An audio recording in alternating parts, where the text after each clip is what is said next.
Would you like to learn how to make a delicious mushroom stroganoff? Just like this?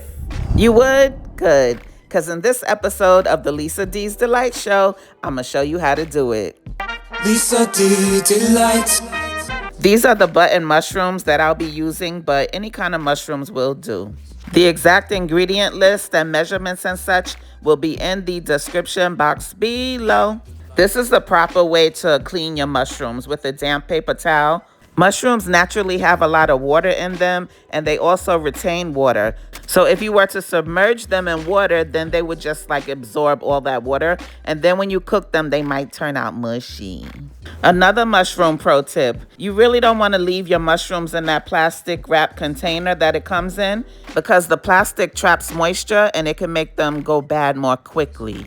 So it's best as soon as you get them home to take them out of the plastic, wash them off with the damp paper towel, and put them in a paper bag. The paper bag will absorb excess moisture and prevent them from becoming slimy, because the paper will allow the mushrooms to breathe and they'll last longer.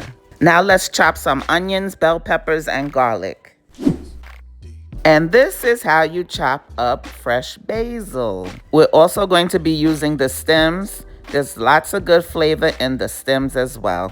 Just be sure to chop the stems very fine. Typically, fresh thyme is used in mushroom stroganoff, but I happen to love fresh basil.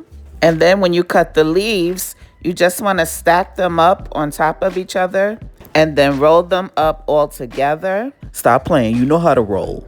And then once you've gotten it rolled up, then you just want to take a knife and cut straight across, and then turn it around and cut the other angle.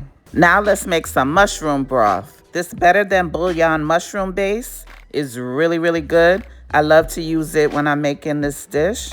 But if you don't have it, you can just use beef broth. You know, that junk in a box. I was just trying to help your palate. Put the broth to the side and let's whip up some sour cream. Add the sour cream to a bowl, find you a whisk, and whip it real good. And then add the broth to the sour cream, as well as some why in the world would they name it that sauce. And then find your whisk again and give it another good whipping. Now add a little bit of flour and whip some more. Now I'm gonna add a tiny bit of browning because I like my cream sauce to have melanin to it.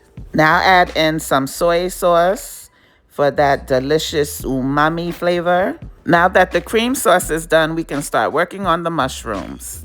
I added the mushrooms to a pan on medium-high heat. I'm not adding any oil yet because I like to dry saute my mushrooms. Dry sauteing them gives them like a crispier texture, and also it helps release that umami flavor that they have. Like the nuttier flavor is more profound when you dry saute. While you're dry sauteing them, you just want to keep the mushrooms moving around, and they will start to release their own liquid.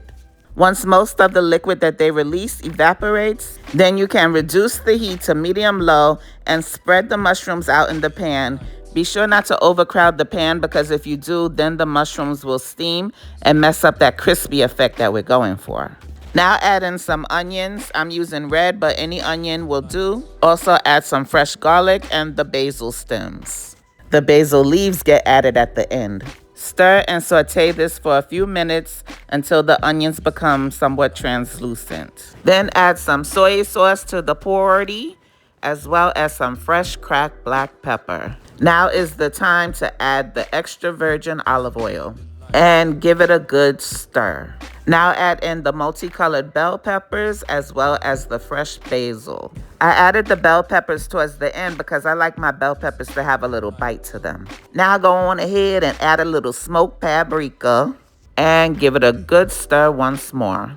Now let's deglaze the pan with some marsala cooking wine. Typically white wine is used, but I really like this marsala wine. Be sure to scrape up the fond at the bottom of the pan. Those crispy specks are packed with flavor. Now add in that delicious cream sauce that we made earlier. Give it a good stir and let it cook for about 5 more minutes. And then after that, it's done. And once plated, it can look something like this. Lisa D Delight. My. Won't he do it? Yes, he will, all the time. You already know this mushroom stroganoff was the bomb.com. The perfect meatless meal for the end of the big back holiday season. Get your body back right, baby. Anywho, I hope you enjoyed the recipe. After all, I was just trying to help you, Palate. God bless you. Bye. Make sure you like and subscribe, damn you make it look so good. Make sure you like and subscribe, damn you make it look so good. Make sure you like and subscribe, damn you make it look so good. Make sure you like and subscribe.